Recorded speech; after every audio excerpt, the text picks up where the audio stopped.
Egg नहीं बन रहे और इसके लिए औरतें बहुत परेशान होती हैं, मगर आप कुछ खुद ऐसी गलतियां कर रही होती हैं जिसकी वजह से एग नहीं बन रहे होते। अगर आप वो गलतियाँ ठीक नहीं करेंगी तो आपके एग अच्छे नहीं बनेंगे या एग नहीं बनेंगे और आप प्रेग्नेंट नहीं हो पाएंगी। मैं हूँ प्रोफेसर डॉक्टर सहर फापना। मैं कंसल्टेंट गायनाकोलॉजिस्ट हूँ, लेप्रोस्कोपिक सर्जन हूँ और बेऔलादगी के इलाज के माहिर हूँ।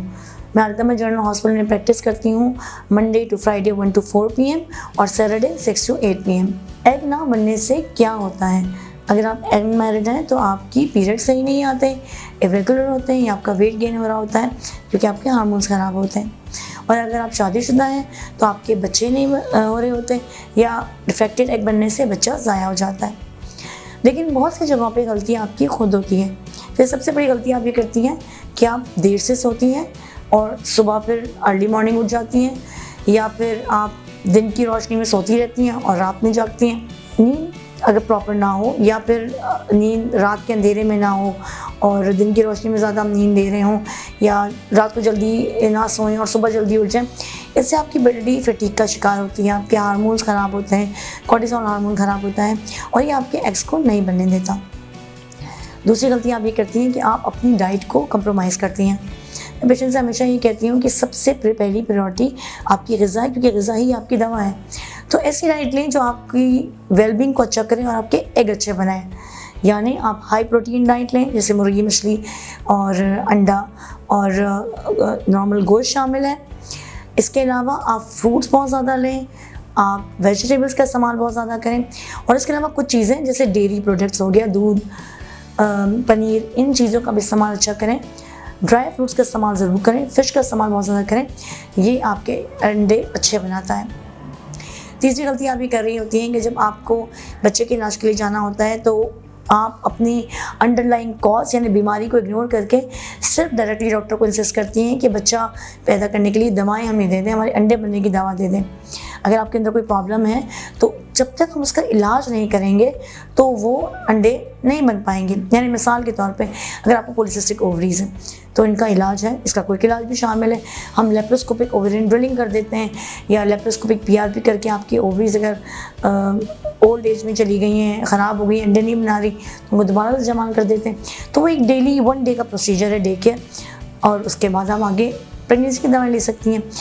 इसी तरह अगर आपकी अंडेदानी में कोई रसौली है, बच्चेदानी में कोई रसौली है, कोई और वजह है, अगर हार्मोन ख़राब है तो 1-2 महीने रुक के पहले उसका ट्रीटमेंट करें, ताकि जब डॉक्टर आपको अंडे बनाने की दवा दे रही हो तो आपके ओवरीज इस काबिल हों कि उन दवाओं को रिस्पॉन्ड कर सकें। चौथी गलती आप ये कर रही होती हैं कि जब आप बच्चे का इलाज करा रही होती हैं तो अपना वेट इग्नोर करती हैं। किसी का बहुत कम वेट हो तो वो भी अच्छा नहीं है और किसी का ज़्यादा वेट हो तो वो भी ठीक नहीं है। अब आजकल के ज़माने में प्रॉब्लम ये है कि लोग हर चीज़ ज़रा क्विक चाहते हैं। तो किसी को अगर वेट कम करना हो तो बहुत सारी दवाएं ऐसी आती हैं, दवाएं इंजेक्शन वगैरह ले लेते हैं, या बहुत दफ़ा ऑनलाइन भी बहुत सी ऐसी दवाएं ऑर्डर करके मंगवा लेते हैं जो ना तो इनके डॉक्टर ने इनको प्रिस्क्राइब की होती है, ना आपको उनके इंग्रेडिएंट्स का पता होता है। तो कभी कभी कुछ दवाओं में ऐसे इंग्रेडिएंट्स होते हैं जो आपका वेट तो कम कर देंगे मगर आपकी बॉडी में दूसरी बीमारियाँ भी कर रहे होते हैं। इसके अलावा हो सकता है वो कुछ आगे जाके कुछ सालों में आपके लिए ख़तरनाक भी साबित हो जाए। और सबसे बड़ी प्रॉब्लम ये होती है कि इन दवाओं को लेते हुए कभी कभी हमारी जो हार्मोन्स हम दे रहे होते हैं या दवाएं दे रहे होते हैं प्रेग्नेंट होने की, वो काम नहीं करती। तो अगर आप वेट रिड्यूस करना चाह रहे हैं तो हमेशा अपने डॉक्टर से इसके बारे में मशवरा करें।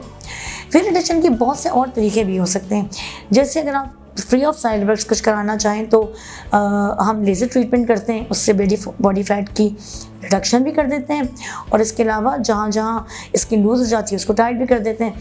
तो ये आपके किसी बॉडी पार्ट के लिए भी हो सकता है, आपकी चिन हो, फेस हो, आपकी आंखों के नीचे का एरिया हो, आपके हाथ पैर हो, आपकी टमी हो, स्पेशली हिप्स का एरिया हो, जहाँ जहाँ एक्सेस फैट होता है जो आपके वज़न में कंट्रीब्यूट कर रहा होता है और इंसुलिन रेजिस्टेंस भी कर रहा होता है, उसको हम लेज़र थेरेपी के जरिए सही कर देते हैं। और अगर आप ये करवा लें तो फिर उसके बाद आपकी एक अच्छी क्वालिटी के लिए बनने लगते हैं और बच्चे का इलाज हो जाता है। इसके अलावा एक और गलती जो आप करती हैं वो ये होती है कि जब आप बच्चे का इलाज करा रही होती हैं तो आप बहुत दफ़ा जब हम कोई ट्रीटमेंट देते हैं तो उसमें औरतें इंसिस्ट करती हैं कि नहीं हमने स्पेसिफिक ट्रीटमेंट करानी है, यानी अपनी पसंद की ट्रीटमेंट कराना चाहती हैं। हर ट्रीटमेंट हर औरत के लिए अलग होती है। ज़रूरी नहीं कि जो ट्रीटमेंट आपकी बहन ने ली हो या किसी और ने ली हो वो आप पे भी काम करे। तो हर एक का मसला दूसरा होता है। किसी को किसी के एग नहीं बन रहे होते तो हमें उनको दवाएं देनी पड़ती हैं, किसी एग नहीं बन रहे होते तो हम उनको इंजेक्शन देते हैं। कुछ केसेस में हमें जैसे मैंने कहा कि लेप्रोस्कोपिक ओवेरियन ड्रिलिंग करनी पड़ती है, जैसे पॉलीसिस्टिक ओवरी के मरीज़ हों या जिनकी पीरियड्स ख़राब हों, वो औरतें जिनकी एज ज़्यादा हो रही होती है, उनके अंडे नहीं बन रहे होते, या एम्प्टी फॉलिकल सिंड्रोम हो जाता है, यानी फॉलिकल तो बन जाता है लेकिन उसके अंदर अंडा नहीं होता, तो उनके लिए हम यूजली ओवेरियन रीजुविनेशन सर्जरी करते हैं, यानी अंडे दाने को दोबारा से यंग करने की एक सर्जरी करते हैं।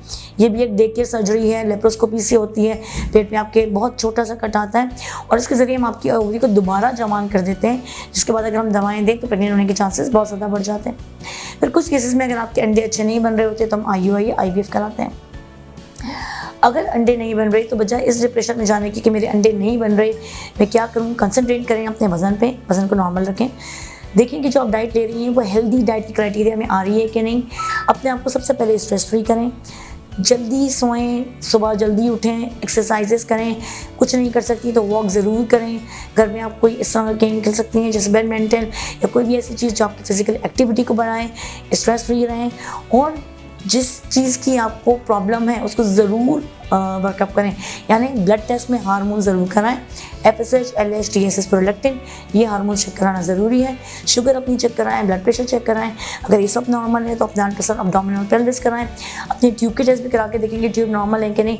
और फिर एक इंपॉर्टेंट चीज़ ये होती है कि आपकी अंडेदानी दवाओं पे जवाब दे रही है कि नहीं, दवाओं के नतीजे में आपकी अंडेदानी अंडे बना रही है कि नहीं, और अगर आपकी अंडेदानी अंडे नहीं बना पा रही है, अच्छी क्वालिटी के अंडे नहीं बना पा रही, तो फिर जो डिफरेंट दवाएं हैं वो लें पहले, जिनसे आपकी अंडेदानी एक्टिवेट हो जाए, काम करने लग जाए, और जब काम करने लगेगी तो फिर हम आपको अंडे बनने की दवाएं दे देंगे और फिर वो कामयाब भी हो जाएगा।